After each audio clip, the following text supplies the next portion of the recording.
Nous allons passer au gros sujet du jour. Nous allons faire notre gros focus sur un joueur. Alors évidemment, on ne peut pas ne pas s'accoter, parce que là, sa prestation était tellement exceptionnelle. Mais Nielsen Nkunku s'occupe de tout. Vraiment, Ouais. il est dans ce match, il a été passeur et il a été buteur à 2 reprises. Donc là, on est quand même sur quelque chose qui est assez exceptionnel. Et je crois que Colin voulait nous parler du rôle un peu moderne de Nielsen Nkunku. Alors avant, je dois juste faire une précision parce que j'ai remarqué ça. Et au moment où j'ai vu le match, j'avais pas remarqué, mais juste avant, pour pour appuyer sur le fait que Nkunku a fait une prestation, c'est un alien le type. C'est-à-dire qu'il lance le match avec une passe D à la première minute de jeu, il relance le match avec un but à la 35e qui amène du coup le 2-2 et il confirme la victoire. Enfin, en tout cas, il relance la Saint-Etienne pour le but du 3-2 à la 63e minute. Voilà, donc ça, rien que ça, je trouve que ça montre quel joueur c'est et à quel point le mec y est en fait. Le mec est clairement à son niveau. Là où d'ailleurs au début c'était pas du tout son plus grand défenseur. Moi, là, j'ai vraiment envie de défendre comme disait Bastien, le fait qu'on a un vrai piston aujourd'hui. On a le piston moderne, donc du coup ce mix avec carrément, si c'est ce mix entre le latéral et l'ailier, parce que voilà, ça joue haut. Et du coup, bon, mon premier argument pour vraiment étayer le fait que c'est l'archétype du piston moderne, du latéral offensif moderne, c'est déjà, c'est un mec qui joue dans la largeur. On le voit, il passe ses 90 minutes collé à la ligne de touche. Vous pouvez pas mentir sur ce point-là, il est collé Mais non, tout le temps oui. sur sa ligne de touche. Ça, je suis d'accord. Là où je te suis moins, c'est que c'est un très grand attaquant, contre-attaquant, mais il défend pas. Mais justement, Ça, on en vient. c'est pas vraiment le piston moderne. Mais Eh ben justement, alors un piston, le but d'un piston, pour reprendre un petit peu, c'est de savoir défendre et d'attaquer. oui. Au niveau de l'attaque, on est d'accord que c'est un mec qui joue dans la largeur, ça étire les blocs, ça crée de l'espace, ça laisse beaucoup d'espace pour nos milieux parce que du coup aussi, il est en dehors du bloc adverse. Il va chercher les profondeurs, ça crée plus de place pour les milieux, ça le rend beaucoup plus impactant, beaucoup plus dangereux, notamment en contre-attaque en fait. Un piston, c'est une rampe de lancement. C'est un mec qui est tout le temps tourné vers l'avant, qui va contre-attaquer, qui apprécie faire des duels. On le voit d'ailleurs sur ses dribbles, il a deux dribbles sur 3 tentés, 2 réussis durant sa rencontre. Il provoque, il crée des actions. Et justement, on en vient là. Le mec, il est impliqué dans 3 buts en une rencontre. Et pour moi, c'est son match clé. C'est le match qui démontre que c'est un vrai piston. C'est un piston, en fait, c'est un latéral moderne.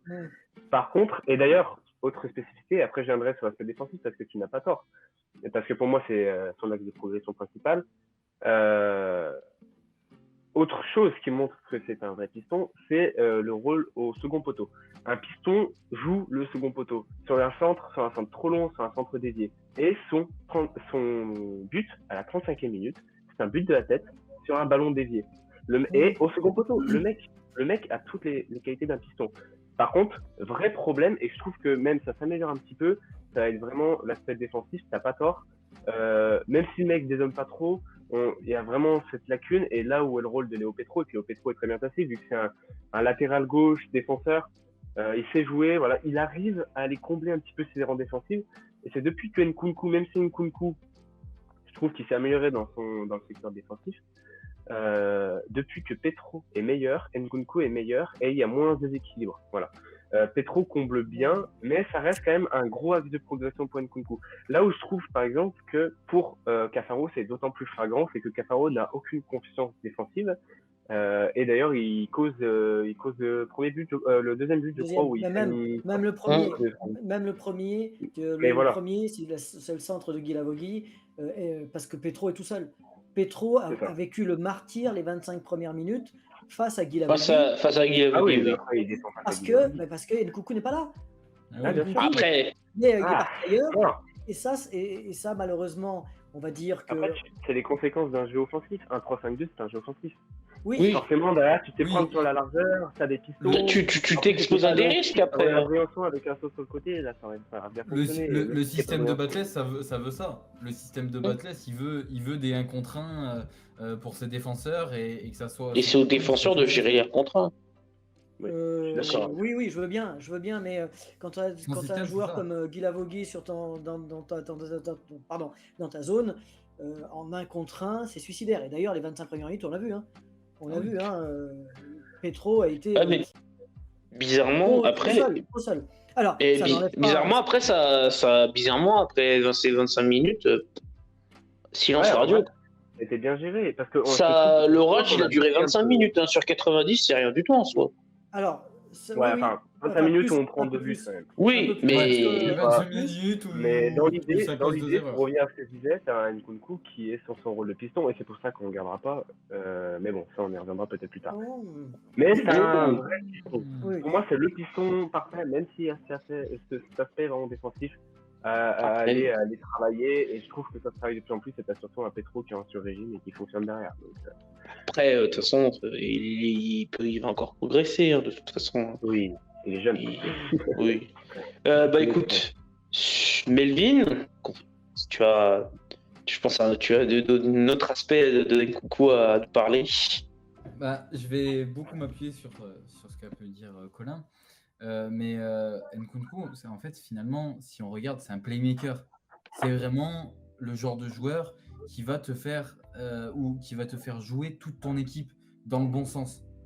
C'est-à-dire que sur les premières minutes de jeu, c'est lui qui vient faire le dribble, c'est parce que faut bien se rappeler quand même que il est pas facile ce centre. Il se le crée quand même. Hein. Il se crée cet espace pour aller centrer et aller donner ce ballon. Donc c'est un vrai joueur, un bon playmaker, moi je trouve. Et puis nos attaques, elles penchent de ce côté-là quand même. Malgré tout, elles penchent de ce côté-là. Et c'est ce fait-là qui est à retenir, c'est que il touche quand même pas mal de ballons et il est quand même souvent dans les actions les plus dangereuses. Et ce match en est une preuve vivante où il est sur 4 buts, il est sur les 3 quoi. Il en est sur 3 et puis c'est lui l'auteur de 2 buts et puis la première passe D. Donc je pense que ce qui est très important avec lui aussi, c'est comme disait Colin, qu'il écarte énormément les défenses et énormément le jeu. Et donc du coup, ça permet de faire jouer un peu toute son équipe, de remonter son équipe.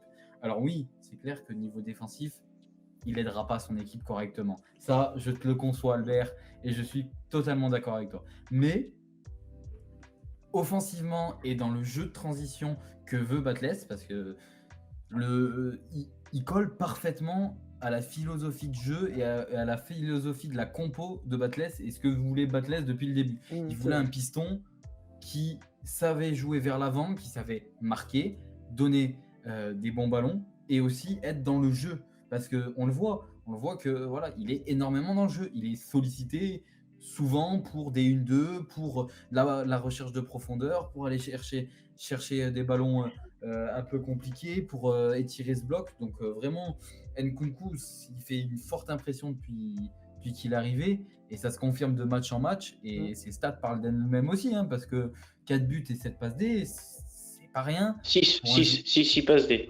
C'est 6 Ouais, passes D. Ouais, c'est 6 passes D. C'est formidable. Il va les rattraper. Alors, les amis, j'ai 2 messages du chat, si je peux me permettre. Allez, vas-y. Tala, je crois, Tala08, qui nous dit bien qu'il est excellent en piston, mais pas en défenseur gauche, donc voilà, en latéral. Donc vraiment, cet aspect défensif qui revient. Et puis on a David ASS aussi qui nous fait top derrière, mais il lui faut quelqu'un de costaud derrière, en fait. Top, mais il lui faut quelqu'un de costaud derrière. Voilà. C'est clair. Il n'y a pas de doute là-dessus. Hein. Alors, c'est un joueur qui est en pleine confiance. Et on le voit sur le 3e but. Il était honnête pour dire qu'il avait raté son centre, mais comme tout lui est réussi, ça rentre. Et ben ça fait but. C'est la magie. Pareil sur son premier but. Sur son premier but, c'est une tête ratée. C'est une déviation. C'est une déviation. Non, je peux pas te l'accorder. C'est une tête ratée. C'est une tête des plus ratée. Mais oui, je bats pour aller la chercher. Qui est au bon endroit, qui est au bon endroit, le ballon, où est-ce qu'il arrive? Nkunku. Sur la tête de Oui, ça, c'est Nkunku. le second Vraiment, poteau. Il va la chercher, Oui, Nkunku. c'est vrai, non, non. Il va le chercher. Il est au bon endroit, il est en pleine confiance et tout lui réussit. Donc, il surfe sur un nuage, tant mieux, et en plus, il le mérite. Oui, Vu puis les efforts qu'il fait, voilà. il le mérite. C'est exactement Non, ça. bah- Avec lui, on nous dit. Ah, puis au-delà de ça, moi je vais passer sur un autre aspect, c'est l'aspect qu'il apporte plus dans l'état du groupe. On a vu que pas mal de recrues avaient apporté du bien. On peut penser à Charbonnier par exemple, Gauthier Larsonneur. Mais Nkunku, il apporte vraiment quelque chose, je pense, dans un état de groupe, on le voit. Déjà, sa complicité, je pense qu'il a l'air d'avoir une très bonne complicité avec à peu près tout l'ensemble du groupe, mais il a une bonne complicité notamment avec Crasso, où ils sont lancé le défi de qui finira le meilleur passeur. C'est-à-dire qu'il y a quand même, il a aussi un petit côté showman que j'aime beaucoup, c'est que je l'ai vu souvent pour les matchs, notamment à domicile, où il n'hésite pas à faire lever les foules, il fait les gestes pour aller les gars, encore plus, encore plus. Et donc, et ce côté-là, et même là, encore une fois, quand il allait courir, il marque son but improbable. Au début, il court d'un côté, puis après, il refait le tour, et hop, il file direct voir le parquage. Et non, mais honnêtement, ça donne, je pense, aussi un élan plus de confiance, d'avoir un mec qui arrive qui réussit à peu près la plupart du temps ce qu'il entreprend, ça donne confiance à un groupe. Et puis au-delà de ça, je pense c'est aussi de voir un mec qui certes défensivement, c'est pas forcément sa plus grosse caractéristique, mais si t'as Léo Petro, ça peut lui donner confiance aussi en se disant, il me donne plus de responsabilités, je dois assurer. Et je pense qu'aussi Léo Petro, il est peut-être là-dessus plus exigeant. Donc en fait, c'est la recrue qui vraiment fait monter la Saint-Etienne en niveau. On est beaucoup plus exigeant, on est beaucoup plus concentré sur le match, et surtout ils ont envie beaucoup plus de se donner, parce qu'un Nkunku qui peut donner des caviars, on demande. Hein, il donne un caviar à Wadji avec une super talonnade, encore une fois. Mais non, enfin, je veux dire, c'est quand on a un joueur qui a une telle confiance, ça porte toujours le groupe vers le haut. Ouais, bien C'est sûr. vrai, c'est vrai, tu as. C'est toujours ce qui marche en fait, hein, la confiance. Sans cette confiance, il n'aurait pas tenté son tir sur son but en seconde période. Et il aurait, voilà, c'est pas son tir, ce qui s'avère être un centre, mais dans tous les cas, ça reste un geste constructif. Le mec a fait tenter un centre. Il a été honnête et il a dit qu'il visait quand même Wadji. Hein. Donc entre Wadji et le but, il y a une différence. Dans l'idée, c'est un centre de loin, il attend. Non, mais c'est une réussite. C'est le coup de chance, le monumental. Mais ça fait 6 mois. Pendant 6 mois, on a mangé notre point noir. C'est nous qui prenions les buts au bout de 30 secondes de jeu. La pichenette, la talonnade à Sochaux qu'on a pris au tout début de match. C'est nous qui le mettons aujourd'hui. On fait n'importe quoi. On rate nos passes. Elles deviennent des passes décisives. Bref, c'est la réussite tourne. C'est le jour et la nuit, c'est une résurrection. Mais vas-y. Oui. C'est ce que j'allais dire, c'est que la chance, on la provoque. Et quand on la provoque, elle arrive, c'est clair. Et là où je veux en venir là pour terminer sur ce sujet, rappelez-vous des 2 premiers matchs de Nils Nkunku. Une catastrophe. Est-ce que vous vous souvenez de ces 2 premiers matchs où on disait mais qu'est-ce que c'est que ça? Ouais, je me souviens de son match contre Sochaux et je me souviens qu'il est rentré contre Niort. Niort et Bastia. Ah, Bastia, oui. Putain, j'avais oublié qu'il avait joué contre Bastia. Oui, il rentre contre Niort. On prend des vagues. On se prend un 2-0 à Bastia. Il est nulle part. Bref, on se dit qu'on a fait un très mauvais choix. Et maintenant, très sincèrement, j'espère que l'AS Saint-Etienne va vite lever cette option d'achat qu'il y a sur son prêt, parce qu'aujourd'hui, il fait l'unanimité. Alors, je ne sais pas ce que vous en pensez, parce que c'est 2,5 millions, je crois, ce que j'ai lu. 2 millions, il disait. 2 millions et demi. 2 millions et demi. On ne sait même pas s'il y a vraiment une OA, donc... apparemment, les médias disent qu'il y aurait bien une option d'achat. S'il y a option d'achat, même si elle est un peu plus élevée que tous les transferts qu'on a fait d'ici là, je pense qu'elle est largement abordable. Franchement, il vaut déjà, je pense que donner 2 millions, même si c'est 2,5 millions, pour un joueur qui arrive autant à réussir ce qu'il fait, c'est donné. Donc en fait, même si à ce moment-là, t'es pas obligé de lâcher 2,5 millions tout de suite, hein. Le transfert, tu peux très bien dire, bon, bah, je le prends, mais le paiement, tu peux l'étaler dans le temps. Un transfert, vous n'êtes pas obligé de payer tout de suite la somme, hein, vous pouvez très bien l'étaler dans le temps. Après, c'est un accord Voilà. avec. Un accord après avec Everton. Mais je pense que, et puis même, je pense pour lui, il a tout intérêt à rester à Saint-Etienne parce que il faut se poser. Il n'a pas réussi à Cardiff, il n'a pas réussi à Everton. À Marseille, ça a été compliqué Marseille, c'est pour lui. Pour moi, il est temps qu'il se pose. Et quoi de mieux que de rester là où il a réussi, Saint-Etienne, à la limite qu'il fasse une saison, hein. C'est pas grave. Mais s'il fait une saison entière où il réussit tout, bravo, merci Monsieur Nils. Le mec, il arrive à Everton en tant que prospect, en tant que joueur qu'on attend d'exploser. Et là, il a eu sa confirmation là maintenant, en fait. Il n'aura pas sa confirmation l'année prochaine. Il a eu sa confirmation là maintenant. Le mec, là, il s'est relancé, mais Everton va vite le vendre parce que Loa, justement, mais jamais en Ligue 2. Jamais en Ligue 2. Il partira en Ligue 1 et il ira tirer un banc. Mais là, ça ne dépend plus d'Everton. Everton, s'il y a l'option d'achat, Everton est obligé de l'accepter. Le seul souci, c'est Nkunku. Est-ce que lui va accepter ou va-t-il ne pas être tenté par d'autres propositions plus importantes, plus intéressantes pour lui en termes financiers? Parce que quand même, le salaire qu'il risque de toucher l'année prochaine ou que risque de lui donner Saint-Etienne reste largement inférieur à ce qu'il pourrait toucher vu ses performances actuelles. Donc c'est là où le bas risque de blesser, c'est qu'il risque d'avoir des exigences financières beaucoup trop élevées et qui font qu'il... Mais après, il faut quand même noter là-dessus que la boîte d'agents sur laquelle est Nils Nkunku, c'est la même que Denis Sapien et Gauthier Larsonneur.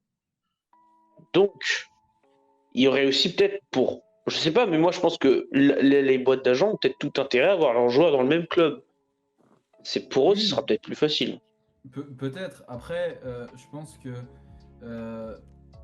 il faut la lever, cette option. Dans tous les cas, il faut la lever. Même si le joueur te dit « je ne veux pas rester », tu lui dis « pas de souci, mais nous on t'achète ». Et on sait qu'on va te revendre plus cher. Donc autant faire comme ça. Autant l'acheter. Pas parce que ça serait bête de louper, même s'il ne rejoue pas avec la SS en fin de saison. Tu l'achètes et tu le revends pour, je dis n'importe quoi, 5 millions et tu l'achètes 2,5 millions. T'es gagnant. Oui, t'es gagnant. Et en Ligue 2, tu seras bien content d'avoir ces 2,5 millions en plus que tu auras fait sur un joueur. Voilà, c'était un pas pareil.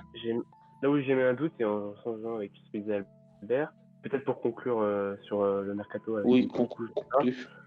Nkunku, c'est selon l'équipe 480 000 € par mois. C'est pas facile de le garder l'année prochaine. Oui, ça va être facile, sachant qu'on n'arrive même pas à mettre plus de 50 000 € pour notre meilleur buteur et notre meilleur placeur. Oui, j'y crois moyen. C'est un salaire de première ligue. C'est un salaire de première ligue. Mais ça ne changera pas le fait qu'il aura les mêmes exigences. Pourquoi tu glisses de la première ligue après avoir fait une saison magnifique en Ligue 2, lapsus. Après avoir fait une saison magnifique en Ligue 2, le mec, il a des occasions pour retourner en première ligue et avoir sa chance en première ligue, gagner son. Ouais, ça reste à voir s'ils vont lui donner sa chance pour première ligue. Ils le tenteront. Ils le savent, ils le tenteront. Il a toutes les cartes en main là. Après, comme le dit, je sais pas, parce que ce que dit Bastien est censé, hein, c'est au lieu de galérer ailleurs dans un environnement que tu ne connais pas, alors que là tu as tout pour réussir et tu as prouvé que l'environnement dans lequel tu étais te permettait de pouvoir bien t'exprimer et t'éclater, oui, ça se tente de rester une saison de plus dans un club qui est aussi bien, qu'il peut le mettre encore bien plus en valeur que ce qu'il est actuellement. Non, c'est vrai que ça peut se concevoir. Pour une année, ça fait du gagnant-gagnant, hein, parce que une année de plus pour Nkunku, s'il fait une année de même calibre, eh bien le transfert l'année d'après, surtout qu'il est jeune, ne pourra être que bénéfique pour lui. Hein. Oui, surtout que si on regarde, Everton n'est pas sûr d'être maintenu en première ligue. C'est vrai. Ils sont au bord d'une relégation. Donc, Everton va peut-être faire du tri. Nielsen Nkunku va peut-être pas être le premier choix, surtout que voilà, il est arrivé à un moment où il était déjà bloqué. On l'a prêté une première fois, ça n'a pas marché. On l'a prêté une deuxième fois, ça n'a pas marché. Il a été prêté en Ligue 2. Je pense que c'est le championnat, le club, le coach et le système de jeu qui lui vont. Et je pense que lui, intérieurement, le sait aussi que c'est pas que s'il retourne à Everton et qu'il joue en 4-4-2, en tant que défenseur gauche, il sait que c'est pas son rôle. Il sait que c'est pas là où il est le meilleur. Donc du coup, il va avoir une sacrée réflexion cet été. Ça sera, je pense que c'est dans les mains du club, c'est dans les mains des deux clubs, mais aussi dans les mains d'Nkunku de savoir quel avenir il veut pour lui, parce que c'est normal qu'ils veulent aller jouer dans un niveau plus haut. Ça peut être compréhensible. Rien que la Ligue 1. Rien que la Ligue 1. Si un club de Ligue 1 vient à s'y positionner dessus, je comprendrais son envie d'évoluer dans la Ligue 1. Mais voilà. Bon. Voilà en tout cas, en souhaitant que Nielsen Nkunku finisse la saison beau et de canon et en espérant qu'il reste à Saint-Etienne l'an prochain et que nos dirigeants sortent le chéquier pour le faire venir.